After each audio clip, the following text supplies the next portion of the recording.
Dr. Emma stepped off the transport shuttle and felt the weight of 100 stairs pressing down on her.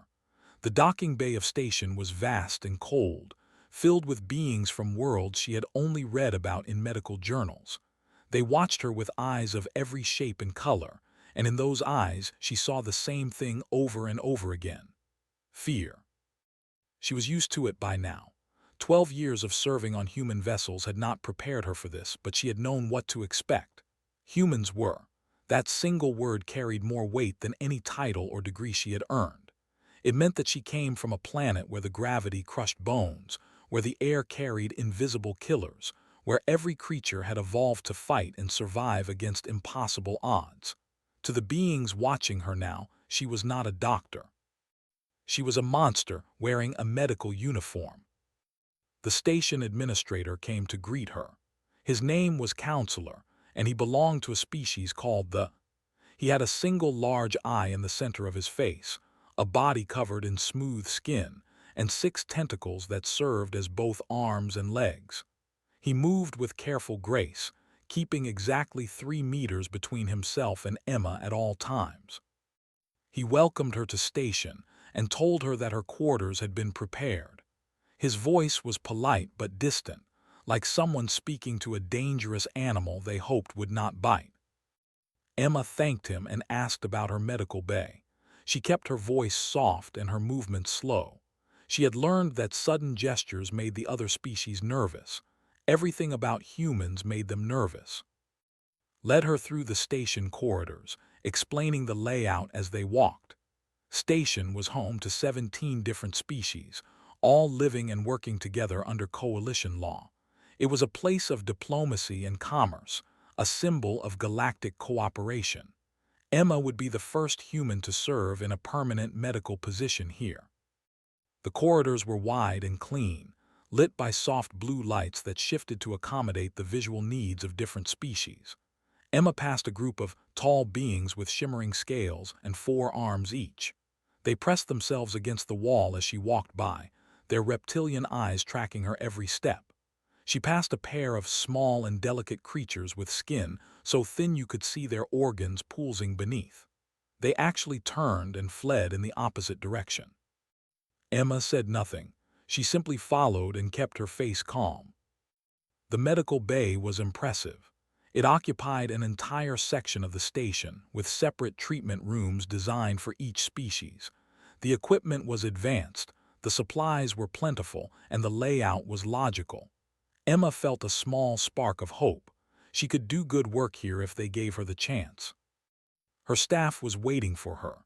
Doctor was barely reaching Emma's waist, with large compound eyes that reflected the light like mirrors.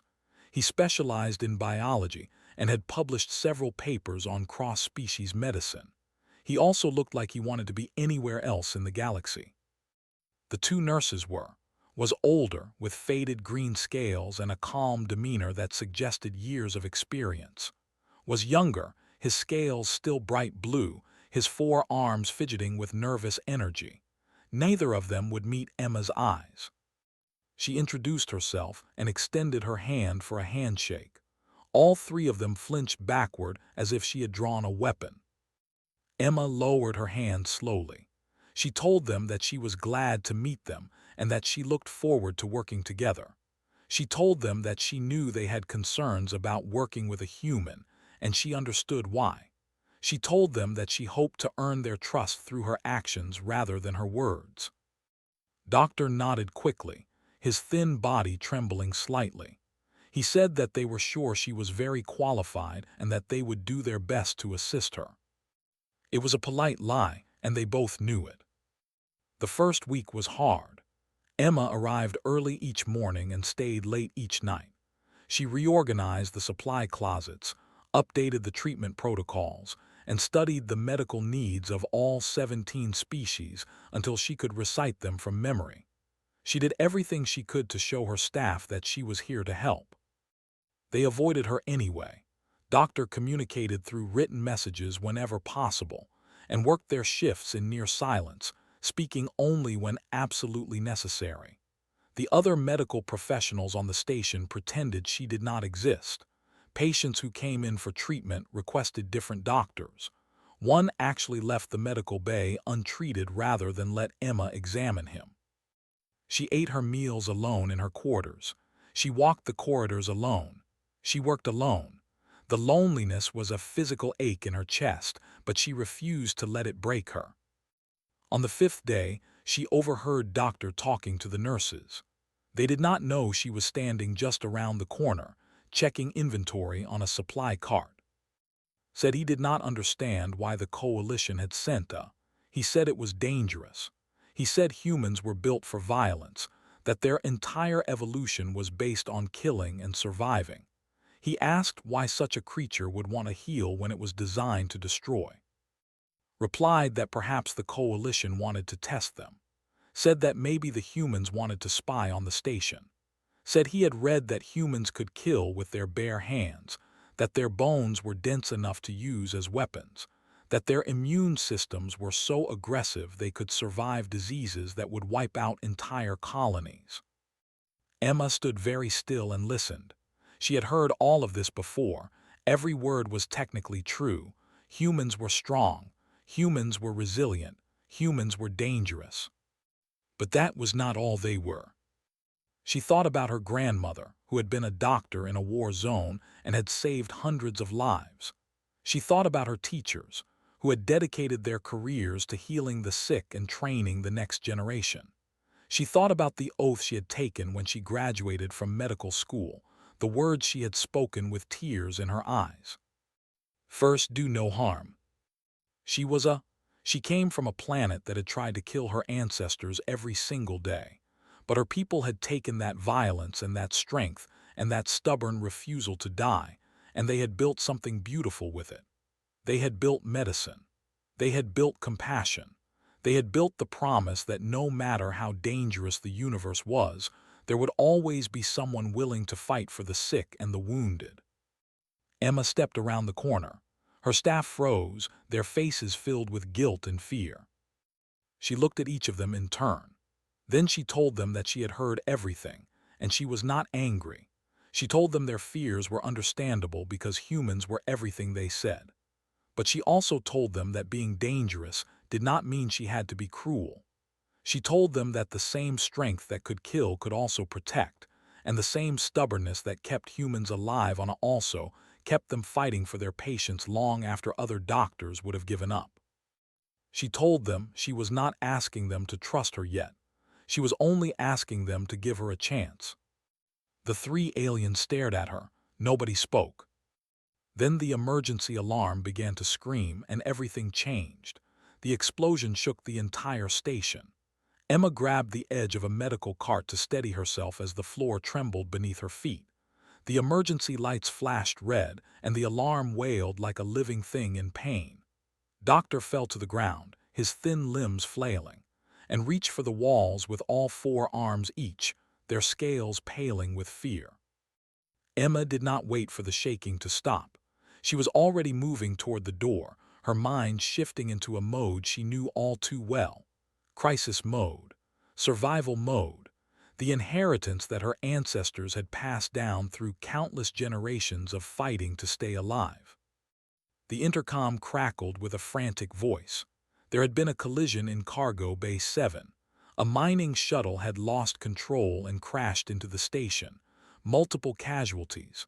All medical teams respond immediately. Emma ran. The corridors were chaos. Beings of every species pushed past each other, some running toward the emergency and others fleeing from it. Emma dodged between them with the fluid grace of a predator, her body moving on instinct while her mind calculated distances and arrival times. She reached the cargo bay in under 3 minutes. What she found there would have broken a lesser being. The mining shuttle had torn through the bay doors like a fist through paper. Twisted metal jutted out at dangerous angles, some of it still glowing from the heat of impact. Fires burned in scattered pools of leaked fuel. The air was thick with smoke and the horrible smell of burning flesh. Emergency foam sprayed from the ceiling in weak bursts, fighting a losing battle against the flames. 7 beings lay scattered among the wreckage. 3 workers, their scales cracked and bleeding. 2 technicians, their fragile bodies broken and still. 1 supervisor, unconscious and pinned beneath a fallen beam. And 1 human engineer named, who had been closest to the point of impact. Was alive, but barely. His chest was a ruin of burned flesh, and a piece of metal the size of a dinner plate was lodged in his lower back. He was conscious, his eyes wide with pain, his breath coming in short, desperate gasps. Emma assessed the scene in 2 seconds. She made her decisions in 3. She turned to look for her staff and found them standing at the entrance to the cargo bay. They had followed her, but now they had stopped. Doctor was shaking so badly his teeth were chattering, and stood frozen, their 4 arms hanging limp, their eyes staring at the carnage without comprehension. Other medical teams arrived behind them. Doctors, specialists, surgeons, all of them trained, all of them experienced, all of them completely paralyzed by what they saw. Emma understood. These beings came from gentle worlds where violence was rare and death was distant. They had never seen anything like this. They had never smelled burning bodies or heard the screams of the dying. Their minds simply could not process it. But Emma could. She had grown up on Earth, where natural disasters struck without warning and where humans had spent learning to save each other from the worst the universe could throw at them. She had trained in emergency rooms filled with gunshot victims and car crash survivors. She had served on ships where hull breaches and reactor failures were constant threats. This was not new to her. This was what she had been preparing for her entire life. She started shouting orders. Her voice cut through the chaos like a blade, sharp and clear and impossible to ignore. She pointed at and told him to grab the burn kit and follow her. She pointed at and told him to find the bone regenerator and bring it to with the severed arm. She pointed at Doctor and told him to focus on because their lung membranes were punctured and they would die in minutes without treatment. Nobody moved. Emma crossed the distance to Doctor in 3 quick strides. She grabbed him by his thin shoulders and forced him to look at her. His compound eyes were glazed with terror, reflecting her face 100 times over. She told him to breathe. She told him to look at her and only at her. She told him that she knew he was scared, that everyone was scared, that fear was natural and right and good. But she told him that those were going to die if he did not help them right now. She told him that he had trained for this, that he knew what to do, and that she believed in him. Something shifted in his eyes. The glaze of terror cracked, and beneath it she saw something else. Determination. He nodded once, then he ran toward the... Emma turned to the nurses. She gave them simpler tasks, things they could do without thinking. Bring supplies, apply pressure, hold this, carry that. She kept her voice calm and steady, guiding them through the horror 1 step at a time. Then she went to work. She started with the who had lost his arm. The limb was still attached by a thin strip of scale and muscle, and blood was pouring from the wound in thick green streams. Emma grabbed the arm and examined the damage. The standard treatment would be amputation and regrowth therapy, a process that took months. But Emma had seen worse injuries on Earth. She had developed techniques that the alien doctors had never imagined. She called for to bring her the bone regenerator and the neural connector. She worked with both hands moving in perfect synchronization, reconnecting blood vessels and nerve clusters with a speed that made gasp. She sealed the wound, stimulated the cellular regeneration, and stabilized the arm in under 10 minutes. They would need physical therapy, but he would keep his limb. She moved to the next patient, and the next, and the next. The supervisor had internal bleeding. Emma opened him up right there on the cargo bay floor, using a portable surgical field to keep the area sterile. She found the ruptured organ and repaired it with steady hands that never once trembled. Doctor had saved one of but the other was failing fast. Emma ran to his side and took over, performing a procedure she had invented during a medical crisis on a colony ship 5 years ago. It had never been tested on before. She did it anyway, because the alternative was watching him die. It worked.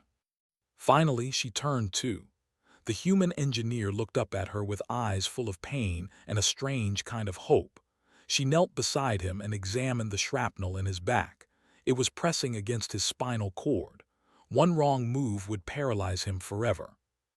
She told him that she was going to remove it, but they had no anesthesia strong enough for human metabolism.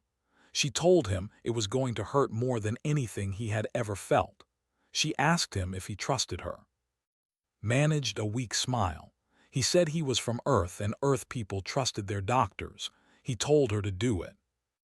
Emma removed the shrapnel with surgical precision while screamed into a folded piece of cloth. She talked to him the whole time, telling him about her childhood and her grandmother, and the first patient she had ever saved. She kept talking until the metal came free, and the wound was sealed and passed out from exhaustion. When it was over, all 7 patients were alive. Emma stood in the middle of the cargo bay, her uniform soaked in blood of 4 different colors. Her staff stared at her. The other medical team stared at her. The rescue workers and the security officers and everyone else who had gathered stared at her. She was and she had just shown them what that really meant.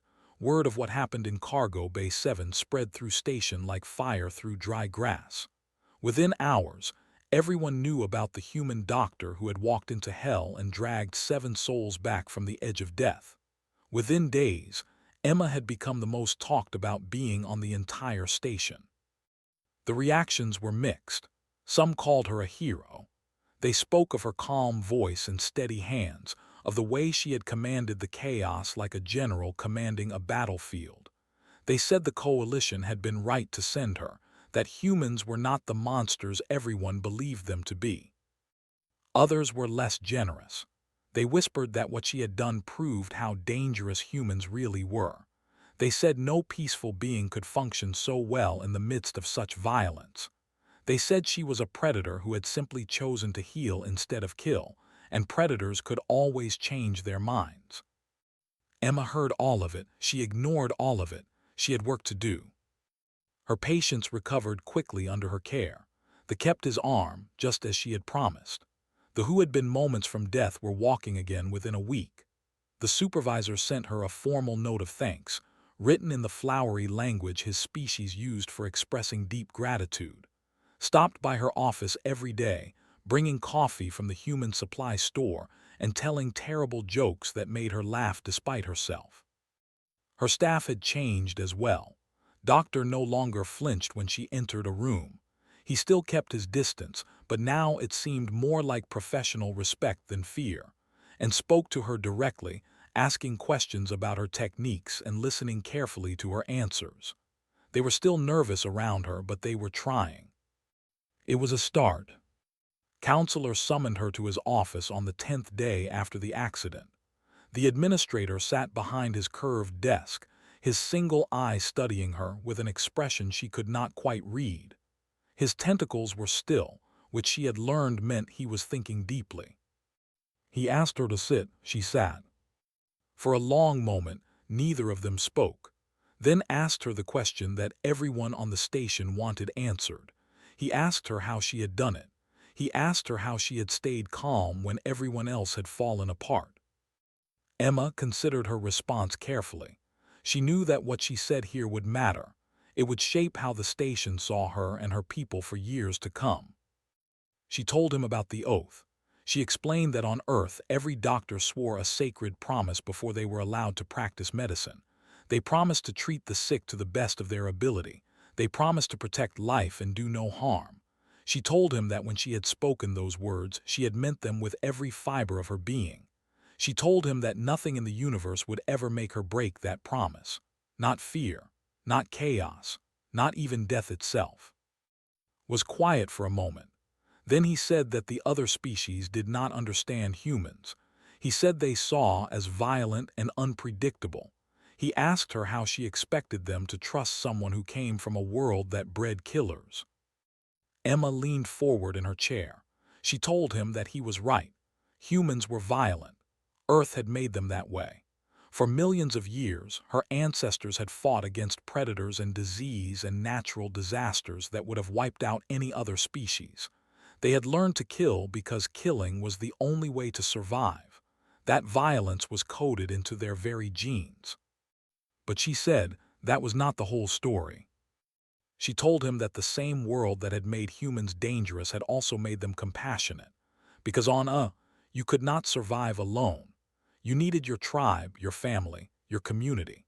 You needed people who would fight for you when you could not fight for yourself. Humans had learned to protect each other with the same ferocity they used to destroy their enemies. They had built medicine and law and society on top of their violence, using their strength to shield the weak instead of crushing them. She asked him what he thought happened when a being like that decided to become a doctor. She asked him what happened when all that strength and stubbornness and refusal to give up was pointed at saving lives instead of taking them. Had no answer. His tentacles curled and uncurled slowly as he processed her words. Emma stood up. She told him that she did not expect him to trust her. Trust had to be earned. But she asked him to give her the chance to earn it. She asked him to watch what she did instead of listening to what others said about her. She promised him that her oath meant she would never stop fighting for her patients, no matter what species they were, no matter what danger she faced. Then she returned to her medical bay. Over the following weeks, Emma began to teach her staff. Not just medical techniques, though she taught those as well. She taught them something more fundamental. She taught them how to function under pressure. It started small. She ran simulations of emergency scenarios, forcing her team to make decisions quickly and live with the consequences. The first few sessions were disasters. Doctor panicked, froze, made choices that would have killed patients in real situations. Emma did not criticize them. She simply ran the simulations again and again and again. She taught them breathing techniques that humans used to control their fear response. She showed them how to focus on one task at a time instead of being overwhelmed by the whole picture. She explained that courage was not the absence of fear. Courage was the decision to act despite fear, to keep moving forward when every instinct screamed at you to run. Slowly, painfully, her staff began to improve. Doctor discovered that he was actually quite good at making quick decisions once he learned to trust his training. His hands stopped shaking during emergencies. His voice grew steady and confident. He began teaching the breathing techniques to others on the station. Developed a talent for triage. Her calm demeanor, which Emma had initially mistaken for coldness, turned out to be a natural ability to stay focused when others panicked. She became the anchor of the team, the one who kept everyone else grounded. Struggled the longest. He was young and emotional and he took every failure personally. But Emma refused to give up on him. She spent extra hours working with him, pushing him gently past his limits, catching him when he fell and setting him back on his feet. Eventually, something clicked. Discovered that his emotional nature was not a weakness. It was a strength. His ability to empathize with patients made him an extraordinary nurse, able to comfort the frightened and calm the panicked in ways that Emma herself could not. Word spread beyond the medical bay. Other departments began requesting emergency training from Doctor. Other stations sent inquiries about her methods. The Coalition Medical Board published a paper about the incident in Cargo Bay 7, praising the response time and the zero mortality rate. Emma did not care about any of that. What she cared about was the look in her staff's eyes when they faced a new emergency. The fear was still there, but now it was accompanied by something else. Confidence, determination, the knowledge that they could handle whatever the universe threw at them. She had come to station as a stranger. She was becoming something more, a teacher, a leader, a symbol of what could be when they chose to heal instead of harm. But the true test was still coming, and it would be worse than anything any of them had ever imagined. The first case appeared on a quiet morning. A maintenance worker came to the medical bay complaining of numbness in his lower arms. Doctor examined him and found nothing unusual. They gave him standard nerve treatment and sent him home. By evening, 12 more patients had arrived with the same symptoms. By the next morning, the number was 50. By the end of the second day, 200 beings across 16 different species were experiencing severe neurological symptoms: tremors, paralysis, seizures, loss of consciousness. The medical bay was overflowing with patients, and Emma's staff was working around the clock just to keep up. On the third day, the first deaths occurred. A researcher stopped breathing in her sleep. An engineer's heart simply gave out. A young child fell into a coma from which he never woke. Emma had never seen anything like it. The disease attacked the nervous system with terrifying speed, and it seemed to affect every species differently. She ran test after test, analyzed sample after sample, but the pathogen kept slipping through her fingers. It was like trying to catch smoke with her bare hands. On the fourth day, the coalition declared a full quarantine. No ships were allowed to enter or leave station. The airlocks were sealed. Communication was restricted to emergency channels only. 17 species were trapped together on a station where something invisible was killing them one by one. That was when the panic started. Fear spread faster than the disease itself. Fights broke out in the corridors as different species blamed each other for the outbreak. Supplies were hoarded and stolen. The security teams were overwhelmed. The delicate peace that had held the station together for decades began to crack under the pressure. Emma had no time for panic. She lived in the medical bay now, sleeping in short bursts on a cot in her office when exhaustion forced her to stop. Her staff worked beside her, their faces pale and drawn but their hands steady. The training had paid off. When the crisis came, they did not freeze. They fought. But they were losing. On the fifth day, came to see her. The human engineer had recovered fully from his injuries, and he had been helping coordinate the station's emergency response. His face was grim when he walked into her office. He told her that he had been reviewing the environmental logs and had found something strange. 3 days before the first case appeared, an unregistered cargo container had been opened in Cargo Bay 7, the same bay where the shuttle had crashed. The container had arrived on a transport ship with no identification codes and no listed origin. Emma felt a cold weight settle in her stomach. She asked him what was in the container. Said he did not know. The container itself had been destroyed in the shuttle crash, but the timing was too perfect to be coincidence. He believed someone had deliberately released something on the station. Emma processed this information in silence. If it was right, then this was not a natural outbreak. It was an attack.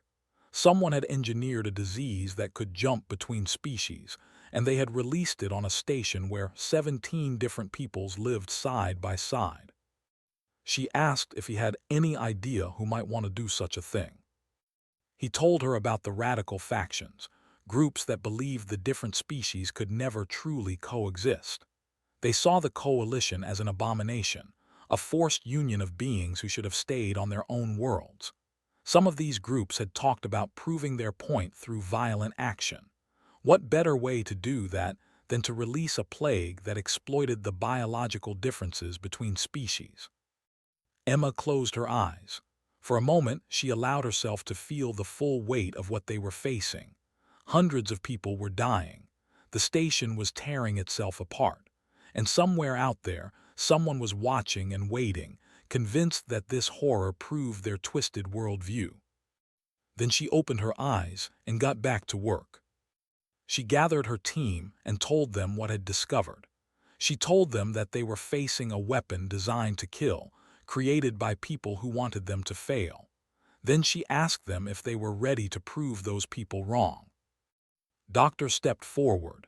His compound eyes were steady, showing no trace of the fear that had once consumed him. He said they were ready.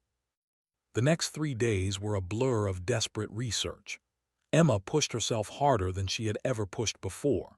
She stopped sleeping entirely, using stimulants to keep her mind sharp while her body screamed for rest. She analyzed the pathogen from every angle, studying how it attacked different species and looking for any weakness she could exploit. The disease was brilliant in its cruelty. It had been engineered to adapt to whatever host it infected, exploiting the unique vulnerabilities of each species. What killed a was different from what killed a, which was different from what killed a. A single cure was impossible. They needed something that could adapt just as quickly as the disease itself. On day 6, Emma had a breakthrough.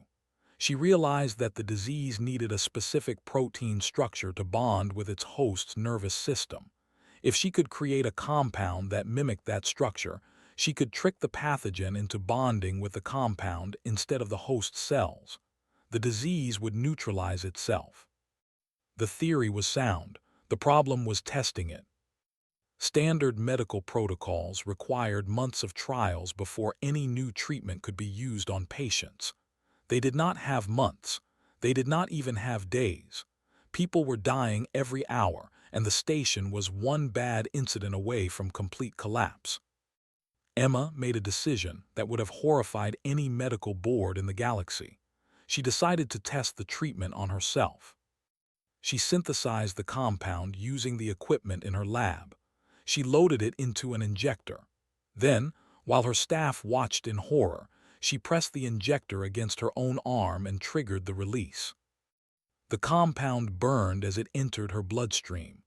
Emma gritted her teeth and forced herself to stay upright while her staff monitored her vital signs. Minutes passed, then hours. The compound spread through her system, and she waited to see if it would save her or kill her. It did neither. Her body rejected the compound but did not react badly to it.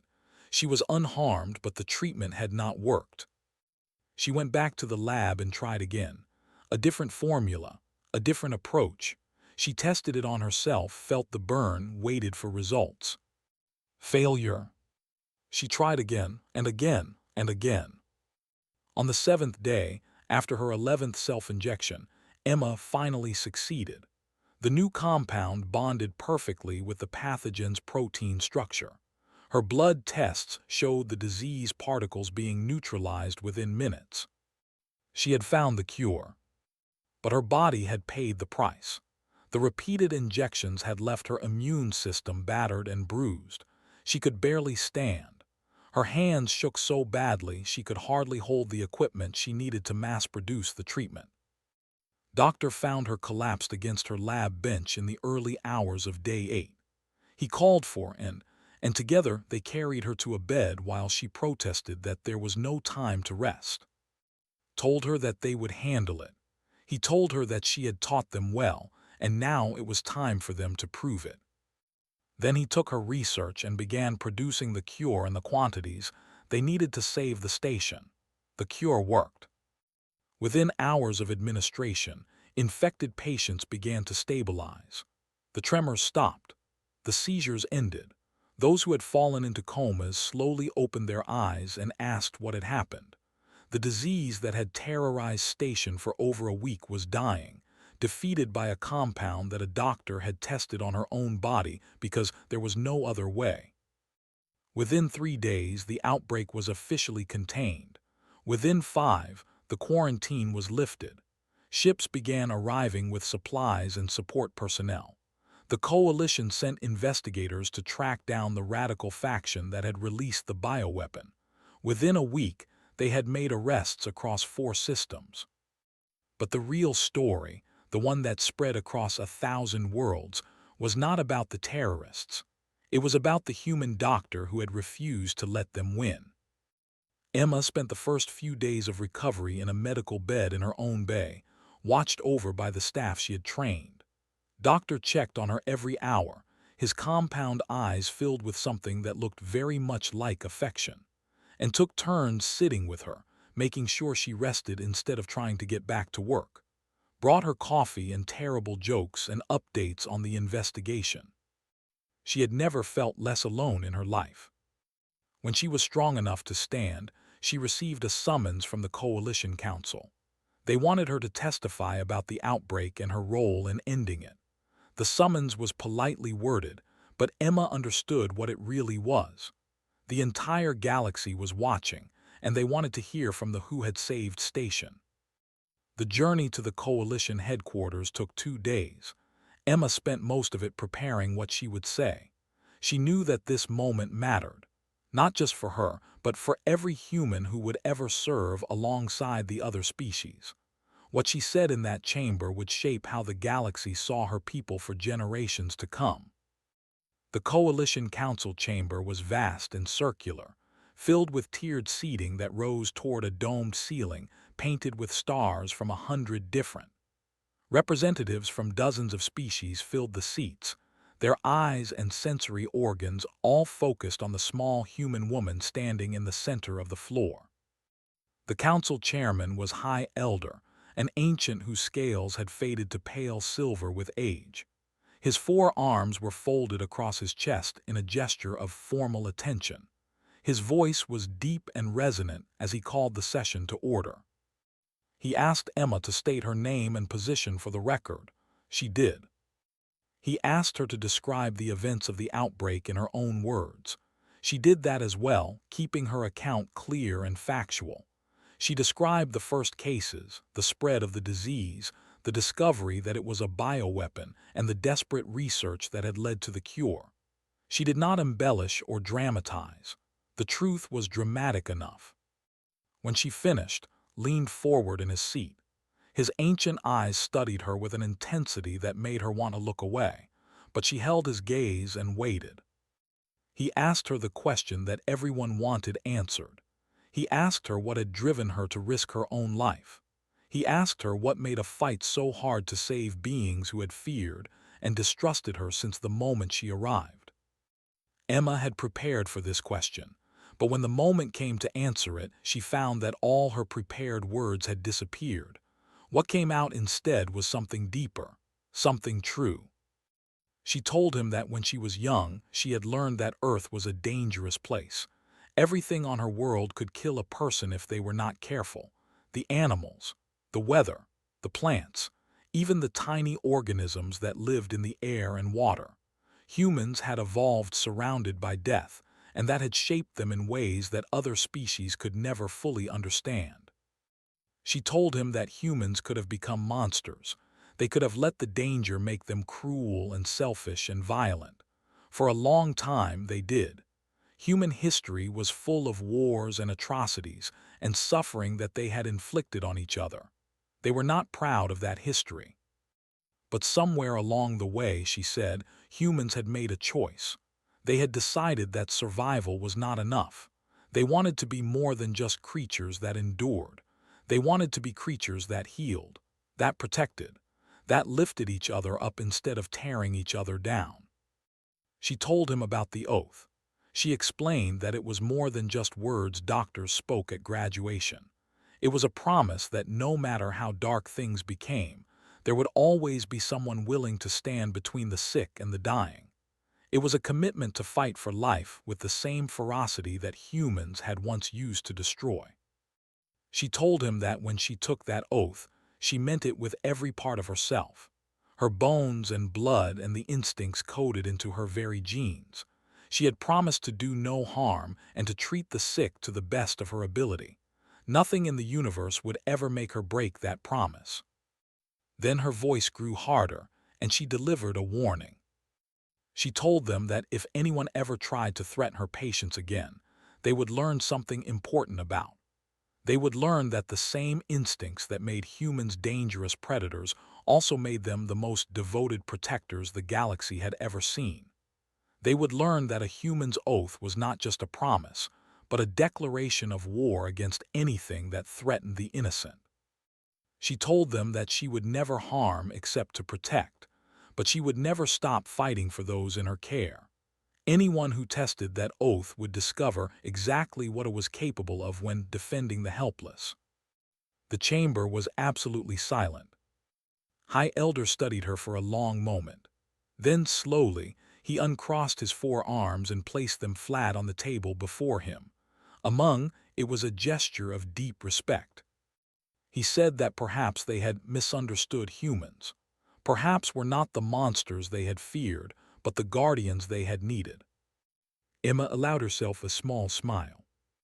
She returned to station 3 days later, arriving to a welcome she had never expected. The docking bay was filled with beings of every species, all of them there to greet her. They did not flinch when she walked past. They did not flee or whisper or stare with fear in their eyes. They cheered.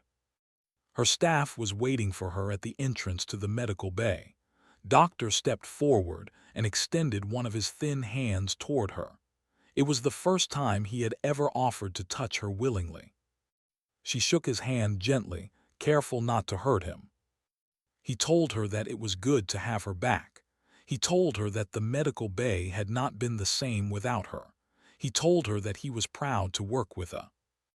Emma felt tears prick at the corners of her eyes.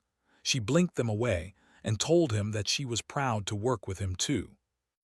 Life on the station returned to normal, though normal had been forever changed. The medical bay became a model for cross-species cooperation. Doctor began training other doctors in the techniques Emma had taught him, and became instructors in emergency response. Stopped by every day with coffee and jokes, and eventually Emma started looking forward to his visits for more than just the caffeine. The galaxy had learned to respect the oath, not because it was a threat, but because it was a promise that kept no matter the cost. And in her quiet moments, when the medical bay was empty and the station hummed peacefully around her, Dr. Emma allowed herself to feel proud. She had come to station as a stranger, feared and distrusted. She was leaving her mark as something else entirely. A healer, a teacher, a guardian. A human.